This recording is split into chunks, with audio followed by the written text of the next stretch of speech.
we do have a 5th gen here at Screamin' Chicken.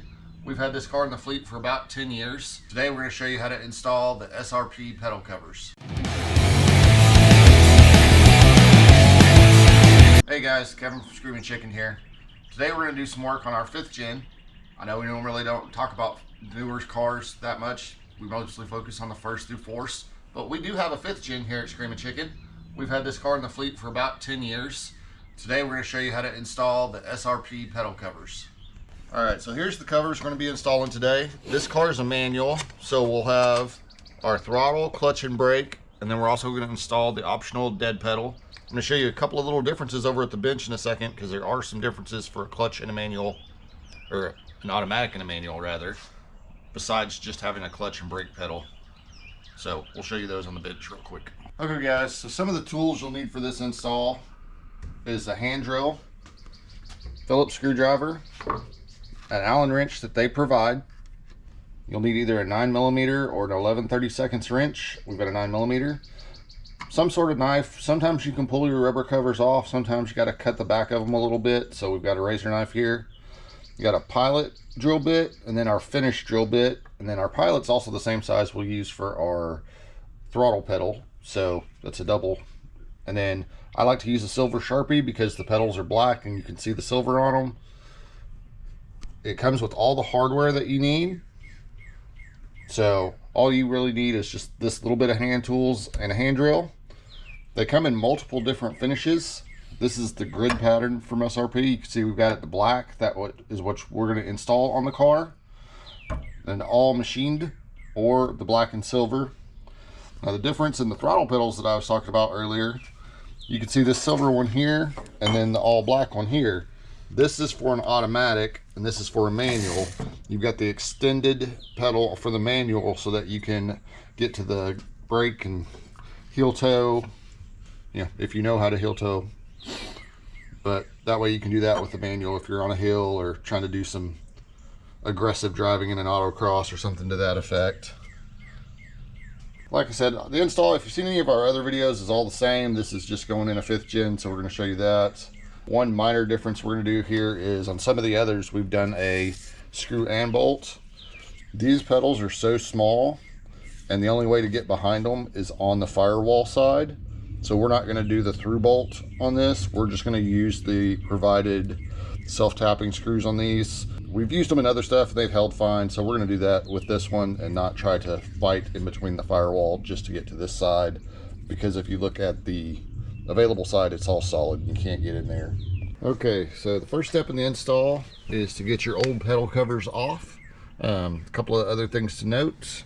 I've got a nice thick piece of sound deadener I'm using for a knee pad because you're going to be leaning into the car on the ground, so a old box or something works great, but I'm old enough that I don't want to be on concrete with just my bare knees. And then it's always helpful to have more light, and we need it for the video, but it's always nice to be able to see everything you're working on better. So first thing I'm going to do is take off the clutch and the brake pedal covers. I don't know if I can get the clutch to come off. See if the brake will just pull off too, or if I'll have to cut it.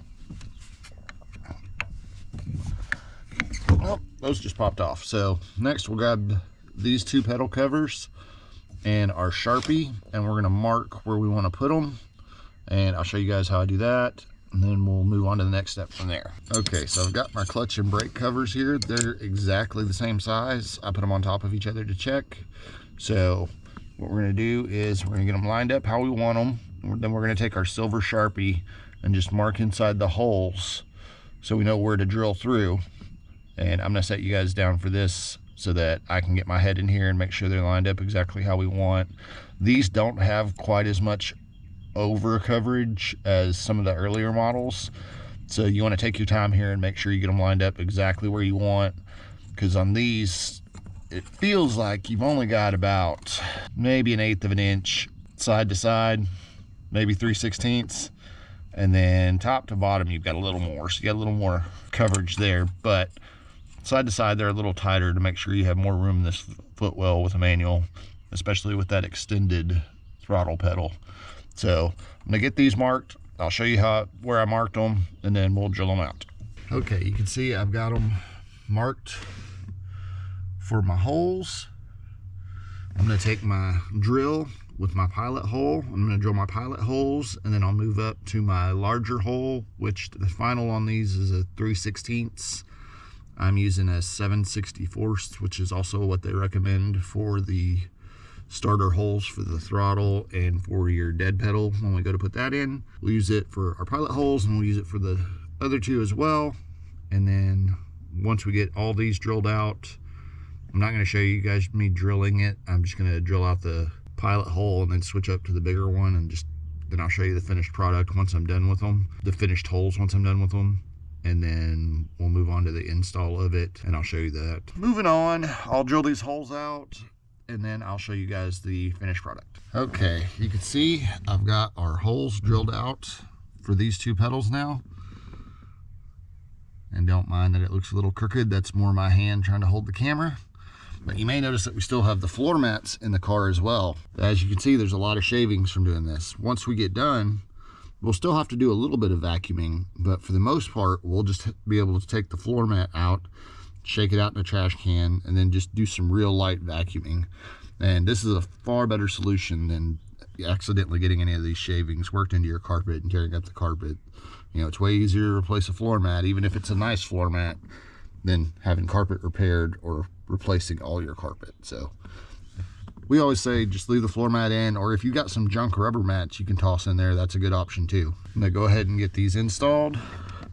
All we're gonna do is set them up in place, and we'll take our hardware and screw them in. Shouldn't take but a couple of minutes on each one, and then we'll move on. We'll probably go ahead and knock out the dead pedal, and then the throttle pedal it's kind of tight, so we're gonna take our time on that and make sure we get it lined up real good. I'm a big guy, these cars are not very big, and making sure I get my head in there to get it lined up real good so it's not turned crooked and not covered right is not an option. We want to take our time, slide up under this steering column as good as we can to make sure we can see all the way around it and make sure it's installed correctly over the pedal. So we'll get these two in, and we'll do the dead pedal, then the throttle pedal. All right guys, I got these two installed.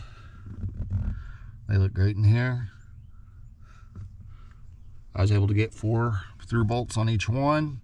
So next we're gonna move to the dead pedal. I'm gonna leave the accelerator for last so that I don't have to be punishing myself any more than I have to. I want the part where I'm fitting my big head down in here to be the last part and to be done. This part I can get to over here, the dead pedal, real easy. So we're gonna grab the dead pedal, we're gonna mark our holes, we'll drill for those, and we'll get that one installed. Then we'll move on to the accelerator. Okay, you can see, it's a little bit dirty, but you can see my marks here and here, and there and there. That right one might be a little tricky. Left one might be too. They're right there on the edge of those ridges where I'm gonna pre-drill, but I think we can make it work. And we're just using a self-tapping type screw to get this installed. So I'm going to take my pilot hole bit, which is also the same bit for these, and then I'm going to drill these out. These screws aren't super long, so you don't have to go real deep. I'm not sure how thick all of this is, but you only got to go maybe a 1/4 of an inch deep, if that, maybe not even 3/16. So not huge holes. So we'll get these drilled and then get this installed, and I'll show you this one. Like I said, we're just gonna drill these, and then it's 4 screws to hold it on. Okay, got that dead pedal in there. I've got it centered up around where I wanted it against the wall. So there's just a little lip on the outside, and I've got the bottom and the top even. But that's the install on the dead pedal. Real simple. That one only took me maybe a real minute. I don't recommend using any kind of drill or like electric screwdriver to put the screws in, because you're only making about 3 full turns and then you're done.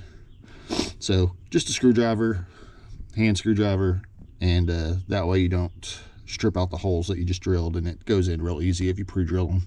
So now we're gonna move on to the accelerator. I'm gonna have to put my big fat head down in there, make sure I get it lined up right, and I'll show you my holes that I mark once I get it where I want it, and then we'll get it installed and I'll show you that final product as well. All right guys, I got that throttle installed now.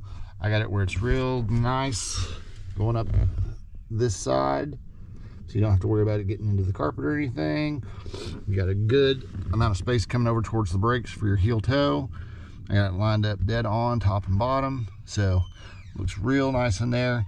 I didn't show you the dots on here because I had to adjust a little bit because of where the ridges were, and kind of my Sharpie wasn't quite Sharpie and good enough to really show up on camera. Looks real nice. The main thing with this is, you know, like I said, the actual pedal cover, and I can show you again out there on the bench. It's a lot more form-fitting to this pedal than it is in the earlier models. So you want to make sure you take your time and get that lined up real good. Oh, and one other thing I did want to mention was I went and grabbed myself a stubby screwdriver for the accelerator. That made that a lot easier when I was getting up to those top screws up there, so I wasn't fighting the dash or the pedal. It was just, if you got a stubby, it made it a lot easier. All right, guys, so there's the final product installed. I did this in about an hour with filming, so no reason it should take anybody more than about an hour, as long as you already got your tools gathered up and all. Again, these are SRP pedal covers or Sullivan Racing products. You can get them at 𝐂𝐚𝐦𝐚𝐫𝐢𝐼. You know, come see us. If you got any questions, give us a call. They do include a sticker that is over there on the bench, and then if you order from us, you always get a sticker from us as well. So come see us at 𝐂𝐚𝐦𝐚𝐫𝐢𝐼. Remember to like, subscribe, and share, and we'll see you guys in the next video.